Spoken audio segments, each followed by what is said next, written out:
From the creators who brought you RuPaul's Drag Race and $1 Million Listing, this is World of Wonder's Wow Report. Things that make us go wow. Hello everyone, and welcome to this week's edition of the Wow Report, where we count down the top 10 things of the week that make us go wow. I am Fenton Bailey, co-founder of World of Wonder, joined by Tom Campbell, our Chief Creative Officer. You are off on holiday any moment now. In fact, probably as we speak, you're on vacation. True. I'm in the air. And of course, the birthday boy, James St. James. Woo! I am so old, I forgot that it was my birthday. That is a lie. I was just listening to a piece on NPR driving here about ecstasy, the history of ecstasy, and it made me think of you, James. It must have been scheduled for your birthday. Well, I am so old, I remember when ecstasy was legal and they sold it at the bar. They were talking about that, yes. Get a beer and an MDNA or whatever it was. Uh-huh. Let's start at number 10. Tom. Number 10. The past 2 weeks have been like 2.5 years in terms of events in this country. The last time we were together, Biden was still the nominee, I think. That's how much the world has changed in the blink of an eye. And I do want to talk about this woman that paid a visit to the Drag Race set. Kamala Harris, when she was vice president, campaigning as vice president for the Biden-Harris campaign, her office, the vice president's office, reached out to us. We've been circling each other for a long time. You know, we had thankfully, we had Nancy Pelosi visit the production twice. AOL was an actual judge in the judges panel. Cory Booker appeared on a grand finale. So, and I say, and it sounds silly, but if a Republican wanted to be on Drag Race, I would let them on. Come on down. But no, so the vice president, and we went around and around, and you know, it's impossible to schedule anything, and not because anyone's difficult, just because of the way the world revolves, including us. But there was one day in early June when we could all come together for like an hour to tape. We wanted it to be part of this season that's the All-Stars that just concluded, but we shot that a year ago. So we came up with the idea of doing kind of like, she's coming to us in a viewing party and we'll tape it and we'll drop it as a cold open. It kind of came out cute, I thought. We had Cheyenne Jackson, Leslie Jones. I always want to say Leslie Jordan, and God bless you, Leslie, not you. We had Lance Bass. It sounds so corny. It sounds like recycling, but like, it was so exciting to meet her. She's so bright. Now we know this. And she's warm, and she's knowledgeable, and she's inspirational, and she has that politician thing, which is not a bad thing because that's her job, that she listens to people, that she can, you know, she has sort of this ability to have this meaningful back and forth. Instant connection with people the way that politicians do. She yes. can just zero in on you and yes. And I called her Kamala by mistake, and she said Kamala, like calm. And I said, and if I were calm, I would have made that mistake because I know that's the answer. But she was very sweet about that. And the crew and everyone was just ecstatic that she was there. And I'm trying to dissect it. And all I can say is it's not like, oh, gay people, someone's watching us, because she's just super smart. We are part of her constituency, right? We are part of it. And by the time we shot it to the time it aired, the world had changed. Well, it is the most fortuitous thing that has ever happened to Drag Race ever. It's one of those, like, it's a happy accident that just plopped in your lap. Which, you know, I talk about the drag gods a lot. I believe in the drag gods. I believe that RuPaul's Drag Race has been taken by the hand through the darkness of rejection and prejudice and low budgets and bad lighting to come out the other end as this phenomenon. And it means something. You know, they're not stupid, and they know that our show is going to reach part of their constituency in a meaningful way. And it's just a compliment that I share with every person, every queen, every grip, you know, and the entire crew was excited to have someone. And, you know, I grew up in New Hampshire, where in the primary state, and by the time I turned 18, I'd met every president, you know, because they all campaign and shake your hand, and it's Ronald Reagan. Hi, I'm Jimmy Carter. You're like, hello, I'm, you know, a junior high student. And I remember them inspecting factories, and I realized, oh my God, Kamala was inspecting the drag factory. This is where the drag is made. And she stayed later, and everyone was done, and they were taking pictures. She was very generous with their time. And she said, we spend so much time focusing on what we are fighting against. And she's in the middle of the workroom, and she says, this is what we're fighting for. Let's keep track of that. I know that's a pat thing to say, but boy, we need it. We need it. She's a very serious woman with very serious credentials, and we were just a small part of her constituency, but she fit right in. You know what I'm saying? Well, congratulations, Tom. I mean, yes. Really, and on a piece of history for Drag Race. And to Alicia and Theron and everybody who worked so hard to make those parties come together. Thank you.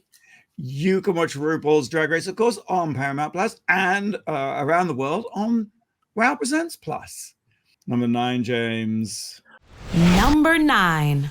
Well, we have more things going on in the world that are just every moment of every day. There's another story coming out of the Olympics. And Tom, I'm shocked that you didn't do Lady Gaga and Celine Dion, because Lady Gaga was magnificent. I hope you watched it. Yes.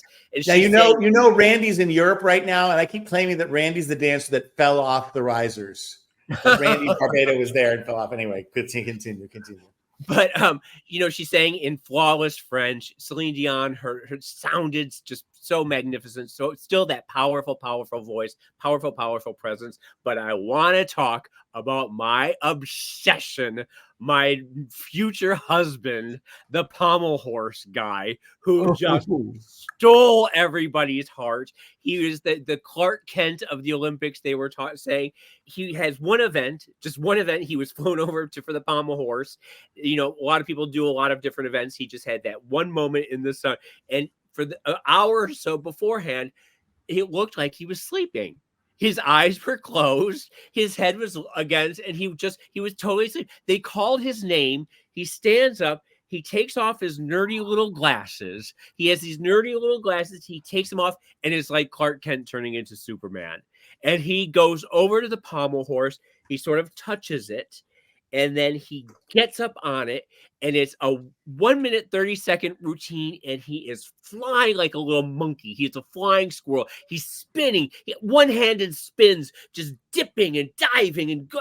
I mean, it's just magnificent to watch. And he does this magnificent dismount. The crowd erupts and goes crazy. The teammates come and lift him up into the air, and he's cheering and cheering and cheering. And then he puts his glasses back on, and it's Clark Kent. And he goes back to sleep. He goes back to sleep. But it was a movie in 2 minutes and 30 seconds. It was an entire lifetime of what happened. And it was just, he's so cute. And I don't know if you've seen him. He does these little videos. He's the Rubik's Cube expert too. And he can do them in 20 seconds. And he's just adorable. And I just want the world for him. I'm just so happy that he did this. It was wonderful. I've never cared about the pommel horse. But there was something so sexy about this guy. The way his legs would just spin around, and then he'd lift himself up on one arm, and his legs would spin around up above him. It was just crazy. Now, I thought you were going to talk about the man on the horse on the river coming up the Seine. Oh no! I know what you're talking about, but no, that we can talk about him too. But there are so many. I don't know if you saw the gymnast from Ukraine, I tell you, Ukrainians are just the hottest people on the planet. Just the men, the women, everyone is just beautiful. And he sort of stole my heart too. There are lots of fantastic stories. I've not been watching closely. I have been reading the news reports and seeing clips. And there's one meme that's going around that says, diversity is a great thing. Look at our Olympic athletes, just the Americans alone, how diverse they are, and from all different places they come. And it's when I was telling the story, his name is Stephen Nedoroscik, and so if you're looking up Nedoroscik, Nedoroscik, that's a great T-shirt. So that's the latest from our Olympic correspondent, right? Yes. Yeah. Okay. The Olympics are streaming on Peacock. Number 8. I do want to continue talking about the Olympics. I do want to talk about the opening ceremony. I was in London, and I literally was like, oh, when I turned on the TV, and there was Nikki Doll. I was like, what? I mean, it was fantastic because in addition to the parade of teams down the Seine, there was a sort of fashion show on a bridge across the Seine with Nikki Doll from Drag Race France, of course. She's been in Drag Race US, but she hosts Drag Race France for 3 seasons now. Piche, Paloma. It was like, oh my goodness, it's the runway from Drag Race. And of course, then in swift succession follows the condemnation from our Christian Karens, led by Marjorie Taylor Greene, who's like, I, for one, will not be watching. Well, that's great. And then Elon Musk saying it was disrespectful. And even the Conference of Bishops of France deploring scenes of derision and mockery towards Christianity. Because, of course, their assumption was that this was a reenactment of the Last Supper. You had Barbara Butch at the center and Nikki Doll and the Queens and fashionable people sort of spread out at a long table, presumed to be in homage to Leonardo da Vinci's Italian painting of the Last Supper. Well, no, James, it's not, is it? No. Absolutely not. No. It is the Feast of Bacchus. As was makes a whole lot of sense when you put drag queens there. Completely. Well, it makes an enormous amount of sense when you consider that the Olympics are a pre-Christian from ancient Greece where they worshiped the gods like Dionysus and where they cavorted around and had bacchanals. I mean, so leave it to the Christians to think it's all about them. They talk about the same party complains about this, that it's cutting back education. They don't even know what they're looking at.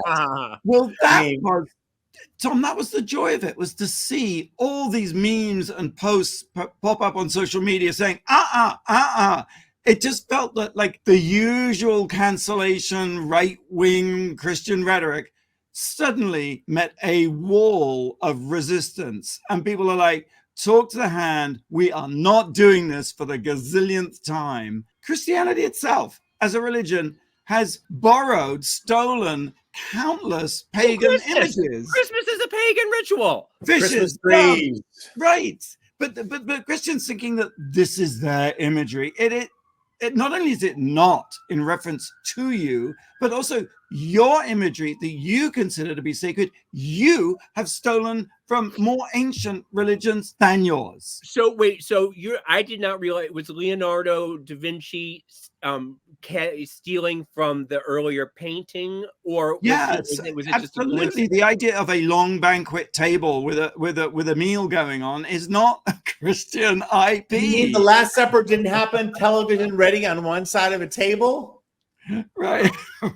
Right, exactly. I did see one meme that was very funny. Christians think this is what turns people gay, and it was all the drag queens, and it was like, really, this is what's turning people gay at the Olympics, and it was all the hunky gymnasts in their little bulgy outfits and stuff, and the little Speedo boys, and Tom Daley. There was a picture of Tom Daley. It was like, it's not the drag queens, it's the swimmers and the gymnasts that you got to watch out for.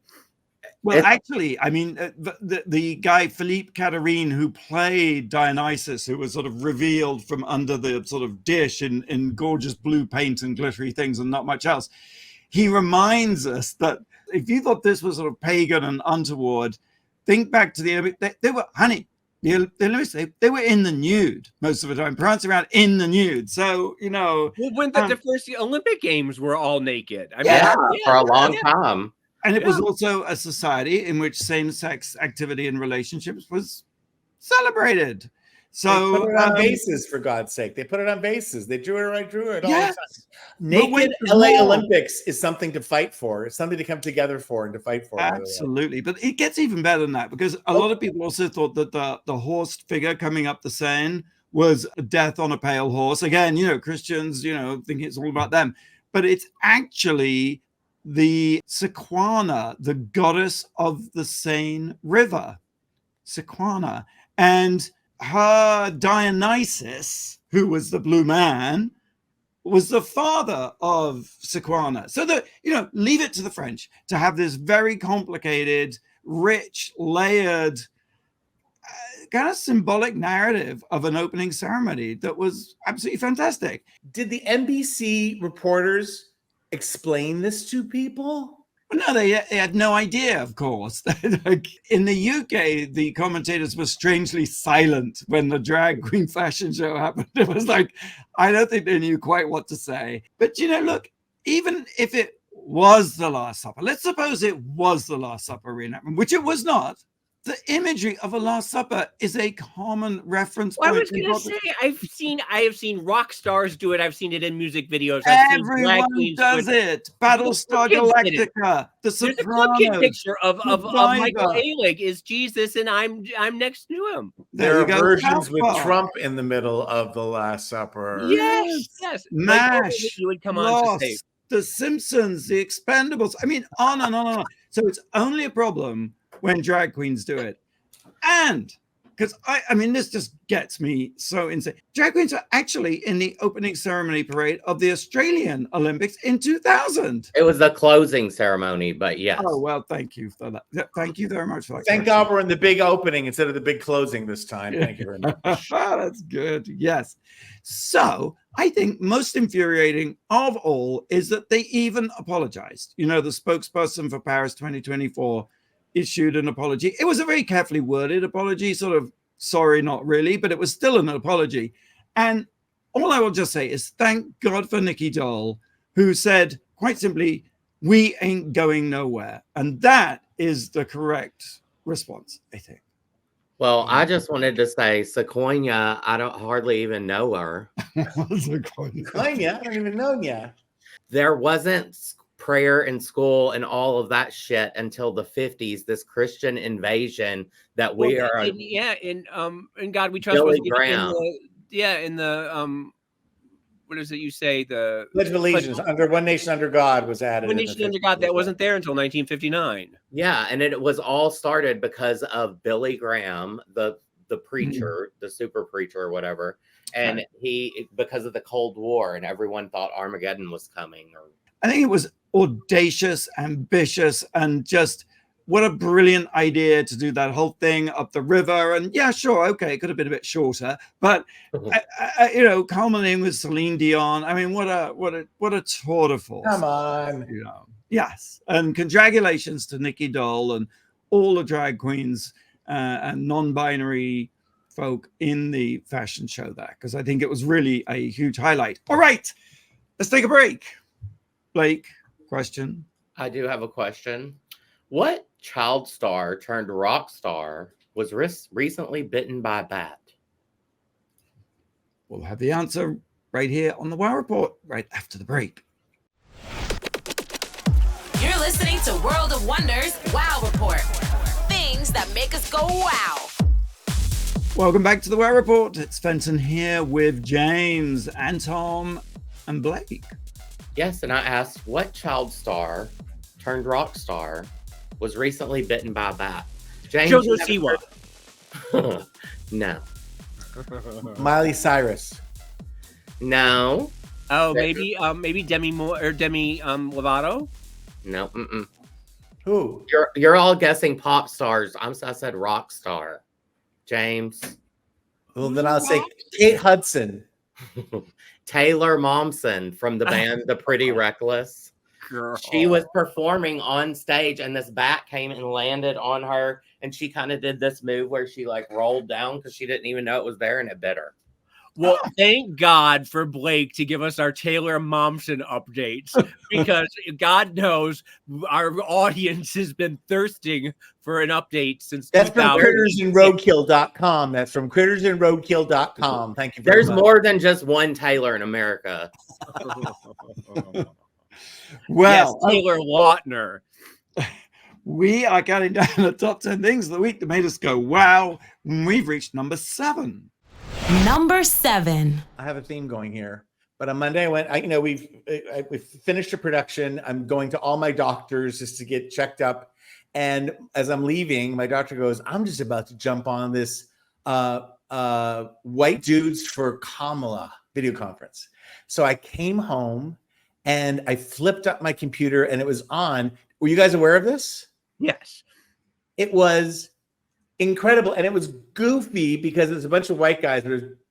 Wait, did an email go out to all white people or something? Because I don't know. Earlier in the week, there had been the 100,000 black women. There had been another one for white women for Kamala. So it's a thing. There was like, what was it? Like 300,000 white women gathered for Kamala. Yes. So it's a thing. Like, it's a trend that is happening. Mine must have went to my spam box.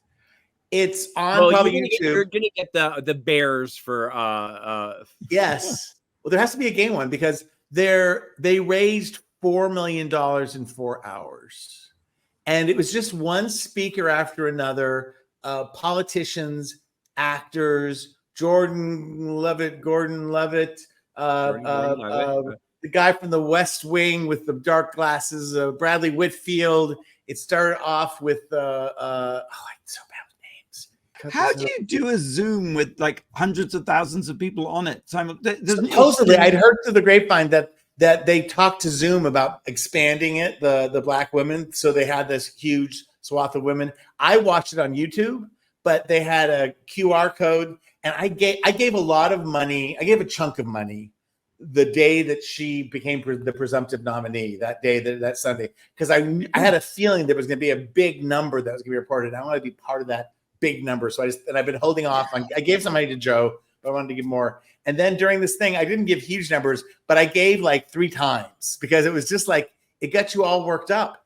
And it was wondering, the big star of it though, you've left out was Jeff Bridges. Jeff Bridges, that's what I was trying to think of his name. Yes. Lebowski. Yes. If you're talking about white dudes in America, he is the very embodiment of white dudism. Yeah. Yes. Thank you. Josh Groban was there too. Yes. Mark Hamill, Sean Astin from Lord of the Rings.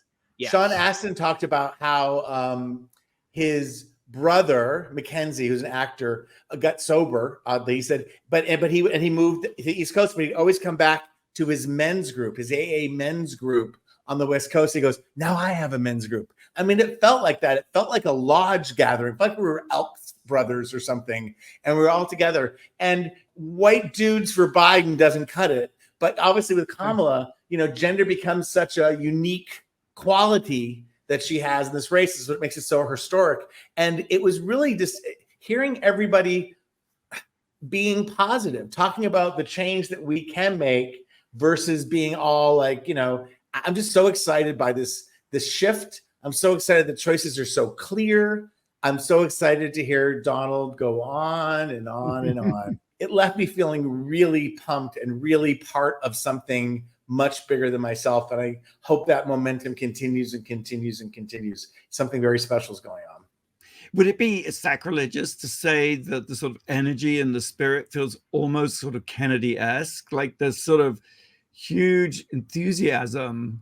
Well, I do think that probably the more apt comparison is that it's Obama-like, and that's something that a lot of people can understand, where that not only, I agree the generational shift of Kennedy, but just the fact that it's a black woman, and it feels like the inclusivity in America is happening again, and that it's not. Yeah, it just feels something you can get behind, and so clearly, and everyone was so articulate as I am not right now, but look for other occasions. Yeah. If you get an occasion to be part of one of these, do, because I'm just telling you, it's the pep rally. And again, this is something kind of since COVID, right? Where we actually do these kind of things and know how to do it. And it's not just the three of us and Blake blabbering on, but like you're part of something bigger. And that momentum, I think, is going to really, really help save democracy. Number 5, James. Number 6. All right, if you say so. Number 6. I need to go off for a few minutes. I have something that is just driving me bananas. There is this homophobic storyline on General Hospital that is so MAGA and weird that it's hard to believe that it's even around in 2024. There is a character on the show named Blaze, who is a rock star, and she's like the new up-and-coming Beyonce. And she has a girlfriend, Christina. And Blaze's mother, Christina and Blaze are sort of down low, on the down low. The fans don't know about this lesbian relationship. And Blaze's mother is the manager. She's a momager. She's very controlling and she's very homophobic. And a character named Ava recorded the mother, Maria, on a homophobic rant in which she was saying these LGBTQPRX alphabet people, they're just ridiculous and they want to have children. It's terrible. I do not support it. My daughter, I'm ashamed of her. The blah, blah, blah, blah. And Ava took this recording and gave it to the press, leaked it to the press, and it went viral. And Blaze lost her record contract. Her fans turned against her for being gay. So what happens is everyone on the show, all the characters on the show, blame Ava. Ava is being the villain for being the whistleblower, and Maria, the mother, is the victim of Ava's manipulations. Everyone is feeling that poor Maria, she was, they leaked what she said in private, blah, blah, blah. So the whistleblower is the villain here. The person who had the homophobic attack is the victim. So what do? They go on Perez Hilton, Blaze, and okay, so who the people are making these decisions, the directors, the producers, is a little strange, because to straighten out the story, they go to the LGBTQ hero, Perez Hilton, on the Perez Hilton show to tell the story. And when they get on the show, they say, the real victim here is my mother. She has the right to believe whatever she wants, and it's Ava who leaked it to the press that is so bad. Well, now the idea. This is not new for General Hospital, because 6 months ago, there was a storyline where Charli and Drew were doing insider trading, okay? And they were exposed when Ava found out about it again. Once again, Ava called the SEC and reported them, and Drew went to prison and Charli lost her hotel, blah, blah, blah. But once again, poor Charli, poor Drew, Ava, that horrible, horrible whistleblower. How dare she turn them in? And it's, once again, it's the victim is the criminals, which is so Trumpian. The idea that the victims are the criminals are the ones to feel sorry for, and the whistleblowers are the evil people. It is something we've seen time and time again in the Trump administration, where they vilify these people. I've not watched General Hospital closely in a long time. My history, long time ago, with soap operas for a very long time, was that they were very covertly progressive. That they forwarded, General Hospital had the AIDS ball every, nurses ball. And I know a long time ago, but I'm wondering if they still have another trick up their sleeve or something. No. What it is as the numbers plummet and the viewership goes down, they are targeting the Midwest. They're targeting the old, the older women who are home, probably all Trumpers. And I have a feeling that I know that there's a writer, and I know that a couple of the cast members who are now back were fired because they wouldn't vaccinate during the thing. So there's some of the actors are very Trumpers. Some of the writers are. Some of the producers are, and it's very creepy what's happening there. And as we get to know Ava better. Ava sounds like a fun chick. Ava is hysterical. Ava's my favorite character. She is she is an old school Dorian Lord bitch. Yes. You don't fuck with Ava. Yes. I get your point about the whole Trumpian thing about blaming the perpetrator. Sympathizing with the perpetrator and blaming the victim, right? Yes. But I just sort of feel that, like Tom says, I just think the last 2 weeks there has been such a huge shift that what used to work is not going to work anymore. And that device, that trick, has kind of like run out of gas, your lips to God's ears, because I don't want this to be the new world, the new James St. James, our Olympic correspondent and our General Hospital correspondent, will keep us up to date on what's happening on General Hospital. Yeah. Number five. We talked about it before. But Tom, I think you went to see the John Waters Pope of Trash exhibition at the Academy Museum of Motion Pictures. And It's closing this weekend, at the end of this weekend. If you're in LA, it's your last chance to go see it. And I really recommend you do, because I went the other night. I got invited to go and have a little tour of the exhibition by Amy Hammer, who is the new director and president of the museum. I know it's a bit of a name drop, but we were just literally just having an introductory drink. And it just so turned out that very day she had been promoted to director.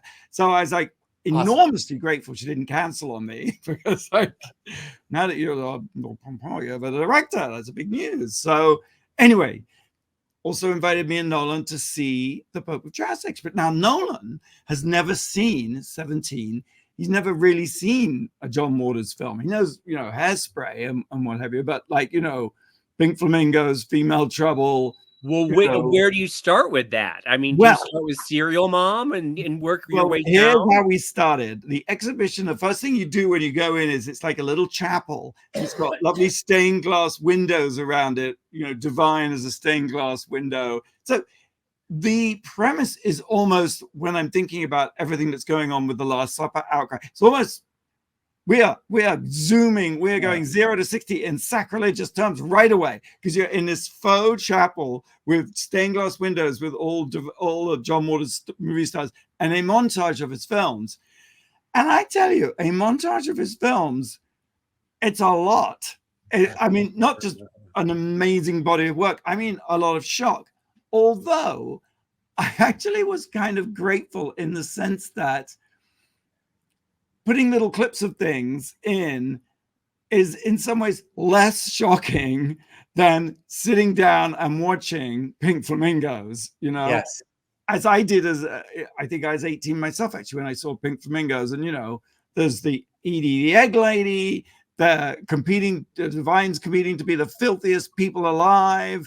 There's a scene in which there's a sex scene and they fuck with a chicken in the middle and the chicken gets offed. I mean, you're like, cancel this, cancel that, cancel. And then it culminates, of course, this is not a spoiler alert. Maybe it is a spoiler alert, with Divine actually eating dog poo from a dog on the street. So, just there alone, I'm like, where's the outrage? And Amy was explaining to me that they were ready for a full-on, Christian Karen meltdown and protests. Nothing, not a single thing. And I was sort of like thinking about this and wondering how it could be, because John Waters is one of the most, he is the Pope of Trash, the shocking filmmaker with countless scenes of depravity. And of course, his number one star, his number one muse, Divine, drag queen, long time ago in the 70s and the 80s. So what gives? I have a theory that John Waters has expertly, brilliantly curated his image and his stardom and managed to sort of become a national treasure through his espousal of filth and depravity, but also by moving on. He's very cuddly, though. He's a very cuddly elder statesman at this point. He's like a college professor or something, he's very erudite. But it is brilliant, isn't it? That in a world in which you can have a single tweet that can get you canceled that you did 10 years ago. John Waters is frankly hard to watch films at times. Brilliant, but not a peep. No one, John Waters, we love him. He's the Elton John of American filmmaking, Yeah. What do you think? I loved the exhibit. Yeah, I loved it too. Randy and I went as Randy's guest for opening night. So we're bookending it. And Pia Zadora was there, which we talked about, and Ricky Lake and Jodie Foster. Did you happen to go into the trailer that had the trailer going? Absolutely went into the trailer. Yes. But how New Line sold the movie, and it was just people talking about how horrified and sick they were of Pink Flamingos. And it's like, but again, it goes back to this. I was just telling people about the Pussycat Theater, World of Wonder, the old porn theater, and one of my nurses, and she said, my father said he used to bring girls on dates to porn movies in the 70s. That's what you did.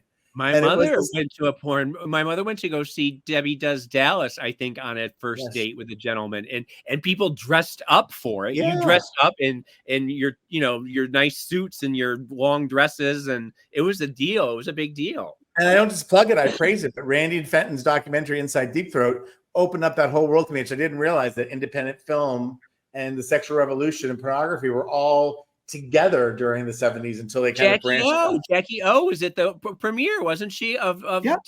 Yeah. But I think what this tells is what Blake was saying earlier, that with Billy Graham's evangelical crusade, that's when you can trace back the beginnings of this sort of Puritan morality resurgence that really is very out of step with American history. Except perhaps when the Puritans first arrived in the 1600s. It's the communist scare of the 50s. It's the the lavender scare too that happened under Hoover, and the power of television. I mean, Billy Graham. There's always been these factions. There's always been this tension. It's just when you bring in mass media, like in the internet now, it changes. Well, yeah, but I also think we could all learn and take a leaf from John Waters, who has somehow brilliantly, skillfully perpetrated filthy, outrageous, revolting, revolutionary work. And as he himself has said, Breitbart is always very kind to him. It's like I have a feeling, Fenton, that this is sort of a jealousy or a goal for you, that this is something that you want for World of Wonder. How dare you? Absolutely not. I'm just recognizing another facet of his genius. That's what I'm trying to draw attention to. I agree with you. James, let's go take Benton to a fitting for a natty suit, though. That's just in case. Just a 3-piece wool suit. All right, James. Well, I'm not going to plug Night Fever. Season 4 is here. I was thinking that "fuck you, faggot fucker" was your attempt to to court the outrage. Yes, the latest attempt, at least. Latest attempt. I mean, he is a national icon at this point. And by the way, also he has his fame maintenance room, which I loved. It's the last room at the exhibit, Tom, where he shows clips from all the movies he's done cameos himself in, and all the fan art he receives, because he is a brilliant actor, and he should be in more stuff. He's done Chucky, he's done Feud, he's done the Bubble Guppies, he's done the Simpsons. I mean, it's like it's an incredible journey. It really is. No jealousy, all power to John Waters. Anyway, season 4 of Night Fever, Alyssa Max Goodman, Daphne Guinness, Mickey Boardman, Zoldy. This week, talk about courting controversy. We talked to Dustin Pittman about the sex scene, the sex clubs of the 70s and 80s, and I tell a story about being in a urinal, naked in a urinal at the mine shaft, and it got cut out of the asset that I was supposed to try, and I had to put my foot down and say, I'm telling the story of being naked in the urinal, being peed on at the mine shaft in 1983. Please let me tell this story. So old story, James. That old story. As if we haven't already heard it. That hoary old chestnut. Yes, I know. We were all there. I remember. Yes, you were one of the. I'm not even going. Well, you're invited to take a break. Blake, do you have a question? I do. Who said this? I auditioned for all 3 parts on Full House. At first, they had me for, I think, the dad. And then they had me for the Stamos character. And then they had me for the other guy. I was thinking, I've got to get one of these, and it's going to change my life. All right. We'll have the answer right after the break here on the Wow Report. You're listening to World of Wonders Wow Report. Things that make us go wow. Welcome back to the Wow Report. I'm Fenton here with James and Tom and Blake. I've just got to tell you that Global All-Stars, the Queen reveal, was just dropped. It's coming to Wow Presents Plus on August 16th globally, excluding the US and Canada, where, of course, it will be on Paramount Plus and Crave. It's stunning. I was there. It was a spectacular season. I know it's crazy. We say it every time. Different. 12 queens, 12 different countries. RuPaul is the judge. You got to see it. I'm very excited for this. Good. Yeah, it's pretty stunning.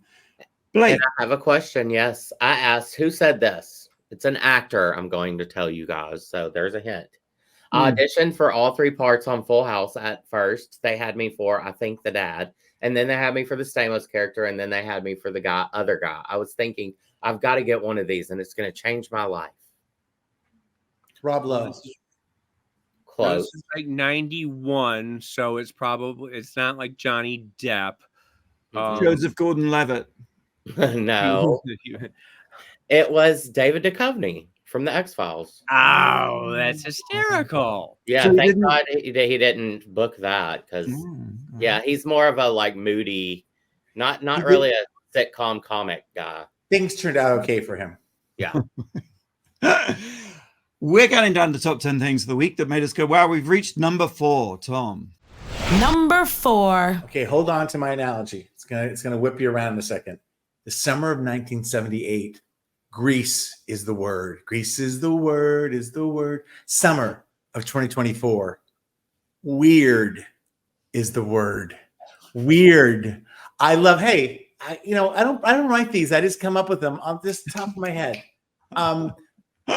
This is why you have all those Emmys is behind you. That's it's just the Please top of the don't head. talk about them. Please. No. Who would have thunk? I mean, we've done Resistor of the Week. We have talked. We have the man that will not be called this. We have all these different names, how we hate him. The Trump. They're just weird. That's the word the Democratic Party and Kamala and everyone have adopted. Just like what they're saying isn't it kind of weird? Again, that's as soon as Biden's off the stage, now it's like Kamala, who can communicate, who is part of the world, who can speak plainly and also is a district attorney. I mean, very brilliant woman. And then you have Donald's rantings, which for all this time have gone, unchecked, or people can't quite keep up, or they've given up, or they just take it as fact or entertainment. And then it's just like pointed out as weird. There was a moment on The View this week where Joy interrupted and said, I don't think weird's a good word. I think they should call him a convict. You know what? Convict hasn't stuck. Convict. Right. So what is it then about weird? Because I sort of see Joy's point of view that weird seems almost a gentle, loving. It's like kooky, eccentric. But you can't deny it no matter who you are. Huh. You have to say, yeah, that's weird. And then you can do with it what you want. Because we're not going to get certain Trump voters back. But it's like, was that what, he just said that sentence with 3 verbs and no, sentence and said that Kamala just became black and recently. Yes, recently. That's weird. They're so thin-skinned, and it takes them back to being the weirdos in middle school when they were made fun of for being weird. And I just think that it's just one of those things where like these are just weird people. And it hurts them to hear it because they're the ones used to throwing the for so long it was when they go low we go high, and now it's like, no, we aren't doing that anymore. We aren't playing that. We're just going to call it like it is. And you guys are just freaking weirdos. And weirdos are creepy. It's like you're walking to your car and who's that behind me? Ooh, it's some weirdo. It's just visceral to me. Whatever. It's just, single women without children who have cats are bad for America. Now, which presumes that they're all liberal women who are single without, like you're ripping apart half of a big section of your own base. That's weird. I do love that. Cat women, single cat ladies without children thing, because like the Taylor Swift on the cover of Time magazine with the cat around her shoulder, but then also Sigourney Weaver in Alien, the whole story revolves around Sigourney Weaver says there's a problem. No one takes her seriously. Everybody on the ship dies except for Sigourney Weaver, the woman, and the cat. Yes. So glad you kept it topical there, Benton. I love it. So just the idea, if you have Donald, if you have something to say it to me, say it to my face. So many great quotes. But basically, weird is the word. 2024. Weird is the word. Yes. Weird is the word. Is the word that you heard. It's got groove. It's got meaning. It sinks in. Eventually, it makes sense. Very, very good. Weird is everywhere. Number 3. Number 3. We learned that Bobby Banas passed away. Oh. The great dancer, choreographer, actor who was famously Joy Boy in West Side Story. He was in Mary Poppins. He was in Unsinkable Molly Brown. He was in Bye Bye Birdie. He was a brilliant, brilliant choreographer. I think what people most know him for now is the viral video from the Judy Garland show. That's what I saw. That's what I just recently saw. The triple viral. It's 2010. Triple viral. It's been viewed billions of times since it came up in 2010. And just very quickly, the story behind it is that, there were the Judy Garland dancers, right? And this is the episode with Barbara Streisand and Ethel Merman. And, the parents are watching, and I'm sure the kids are bored out of their minds. And then, Ethel Merman, oh my God. And then Judy says, and now the Judy Garland dancers, and it's six dancers. Bobby Banas there's a 4 in back, and Bobby is with a girl in front, and they start dancing to the Nitty Gritty, which was a song at the time. And about 30 seconds in, you realize that Bobby is the one to watch. Yeah. Bobby is possessed by a demonic force of nature that he pulls out in front of the others, and he is kicking and pushing the air, and he is just dancing with so much abandon. It's that dance like nobody's watching thing. He is just full of so much joy.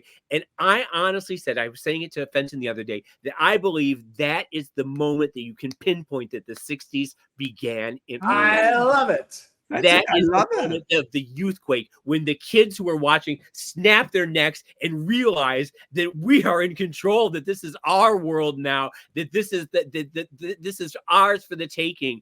And it's that same moment, I believe, that Smells Like Teen Spirit, when you realize the first time it was on MTV and you realize the 90s were going to be different, or Video Killed the Radio Star in 1981, when you realize the 80s it had started. And this to me is that moment you can pinpoint in time where it just the 60s are you. What year was it, James? What year? It was 1960. 63, I think. 63 was the show. And also, can I say, Joy, yes, but I mean, really sexy. I was just profoundly. Is that wrong? I was just really turned on by it. His command, his charisma, his like I said, just the joy and just the force of what he's doing, and the way he like every eye in the entire country went to him at that moment, and just he knew it, and he was not afraid. Unless James, they were watching Bonanza, then we're fucked. But it's Olympian as well. You know what I'm saying? It's like the best of the world, and the best moment captured in that. He was 90 years old when he died, and I'm glad that he was able to see that, see the resurgence, and see the way this modern generation has embraced that video. So if you just go to YouTube and type in Nitty Gritty, Judy Garland, Bobby Banas, any of those 3 words will take you there, and it's just 3 minutes of pure joy. I love it. Thank you, James. Number 2. Doctor in the house. You're looking at him. I'm a doctor. Oh, yes. Doctorate. I totally forgotten. Thank you very much. It's a very way to bury the lead, Fenton. It's a very self-serving segment. Here's what happened. So, Randy, my partner at World of Wonder, my co-founder, very competitive. He and I are. I know really. That. And earlier this year, Randy was awarded an honorary doctorate, and Randy gave a fantastic commencement address.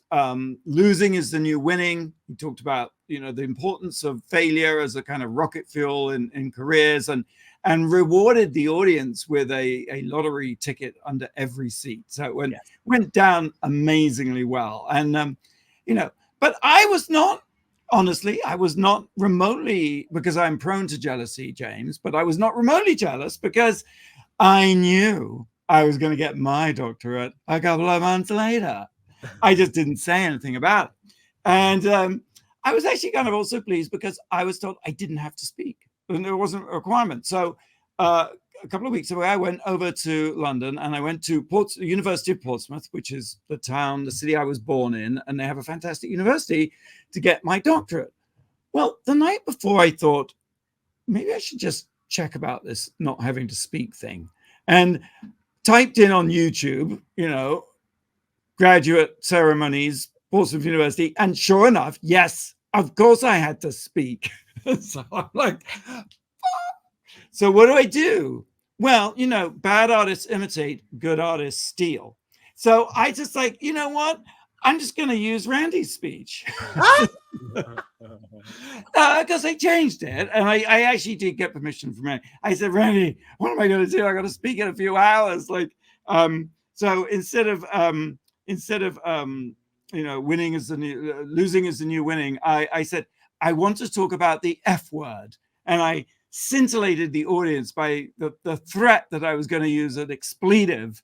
And of course, the F word was failure. And I talked about how fabulous failure is. And then those robes that you're in. I mean, I no disrespect, but I felt I was in sort of medieval lesbian. Well, you looked like you were at Hogwarts. I mean, you literally, I thought you were, an owl was going to fly out any second. For all we knew, you were just at Universal City, Florida. You know what I'm saying? You were just like green screen. Yeah, exactly. I got to tell you, those robes are heavy and they're hot. Not hot, sexy, like hot temperature-wise. And there's no air conditioning in England, in the old tribal homelands, But anyway, the speech went off great, thanks to Randy. And there we go. That's all I got. Well, congratulations. That's really exciting. What do you have? What did you take physically away with you? Oh, it's in the other room. A framed picture of myself looking, in the academic drag. I mean, absolutely. That was the picture that was on Instagram. Yes, that's what's going to be on your tombstone. That we're going to, we'll post it on the. You don't have a scepter or anything, or a big. Oh yes, no, they make you pose with you have a cardboard tube that holds the scroll. And they also give you it framed, and there was something else I had to hold. What was it? It was like holding, but it was a lovely sort of tube with a scroll in it that I will be presented with later. But it was really nice, actually, and it was nice too. I'm not sure that the graduates were all computer students, and I'm not sure how many of them had seen Drag Race. So I was banging on because I did, in the end, get to use the F word. I said, I feel I'm in drag and that I should lip sync for my life. And then I said, if you know Drag Race, before every lip sync, RuPaul says, and don't fuck it up. So I stole shamelessly from Randy. And I said, if you fuck it up, lean into it, embrace your failures. And above all, I said, the most important F word of all, have fun. So, yeah. Well, another F word, fabulous. Fabulous. Yes. And of course, my name was Fenton, so it's all FFF all the way. All right, let's take one more break. And when we come back, the number one thing this week that made us go, wow. You're listening to World of Wonders Wow Report. Things that make us go wow. Welcome back, everybody. It's been a pleasure to be here. I'm Fenton here with Tom and James, the birthday boy. I know it's rude to ask a lady how old she is, but 30. James can't hear us. James, his mic is dead. Get my ear trumpet out. James, you're on mute. All right. So what is number one this week? Number one. Tom, I agree with you that weird is the word, but it's also known as a brat summer. Yay! Now, what is brat? I mean, I do have to preface this by saying that everywhere I go, I see, she's so brat, he's so brat. Oh my God, she's so brat. And everyone is using this green color. And I went to our millennial producer, Blake, and I said, just, explain to me. He was like, okay, boomer, God, I can't believe you don't know what this is. And he was serious. It made me feel this big for not knowing what this is. That's not what happened. He was playing coy, like he didn't grow up being a brat his entire life. But this is something about Charli XCX that I had no idea what it was, and I was shamed because I haven't heard the new album or something? Tell me about this. Yes, Blake. Charli XCX says that Brat is a girl who is a little messy and likes to party and maybe says dumb things sometimes, has a pack of cigarettes, a Bic lighter, and a strappy white top with no bra. And a strappy white top with no bra. Does that help? Yeah, no, I think James, I'm going to say James was ahead of his time. James is proto-Brat because I'll tell you a story. No, James, it's just being the it girl. You're Brat. Charli XCX has coined the term Brat, and that is the name of her album. And last month at the Roxy Cinema, Charli XCX curated 5 movies that she feels are Brat movies. And do you know what one of them was? Party Monster. Yes, James, Party Monster, because of you. And she actually went to that Q&A. You are Brat. Well, it's interesting you should say that because in 1988, Spy Magazine tried to make brats a thing for, I guess, way before this. And they had Cornelia Guest on the cover saying brat. And there was a whole article about the biggest brats in New York City. And I was one of them. And I was a brat with a portfolio. I was a brat with, yes. Who needs a doctorate when you can be a brat? Yes, but why we're talking about it right now is because Charli XCX dubbed Kamala Brat. She put Kamala Brat together. And immediately the Harris campaign put everything into green, into that color green, and embraced it. So once again, something you couldn't do for Biden, God bless the patriot that he is, but something we could do. I love that Megan Thee Stallion performed at that Atlanta rally. Body, yada, yada, yada, yada, yada, yada, yada, yada, yada, yada, yada.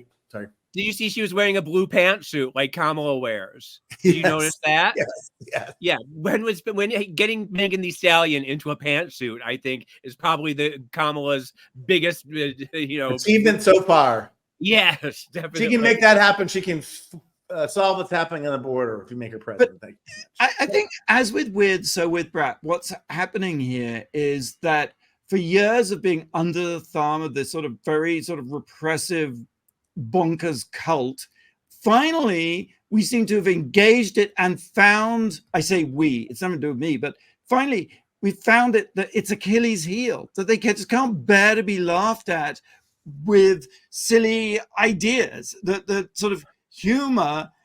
Who knew that sort of memes and sort of internet humor would completely lay waste to Trump, JD Vance? I mean, look at JD Vance with the whole sofa thing. You know, the sofa like, in the guy liner. They're just he wears more makeup than anyone. Yeah. Especially after 2016, when memes and stuff kind of ruined the election for us, Right. And Tom, you were saying it's like, well, you should call him a convict, but the sort of rational, logical approach, you're right, it doesn't work. It doesn't work. It's the memes that are going to. But he's weird. Everyone can agree he's weird. You can vote for him, but he's weird. He's weird, and Kamala's Brat, and Brat is good. We are brats, and we will fight back. Yeah. Yeah. All right. Well, there you go. Glad we cleared that up. And so clearly, too. I think everyone leaves this broadcast knowing, I get exactly what happened now. Thank you, Tom. Have a fantastic vacation. Thank you, James. Another year around the sun. Congratulations. Wow. Congratulations, Blake, for graduating from millennial producer to Brat. Thanks. Same time, same place next week. Until then, go out and do something that makes the world go wow.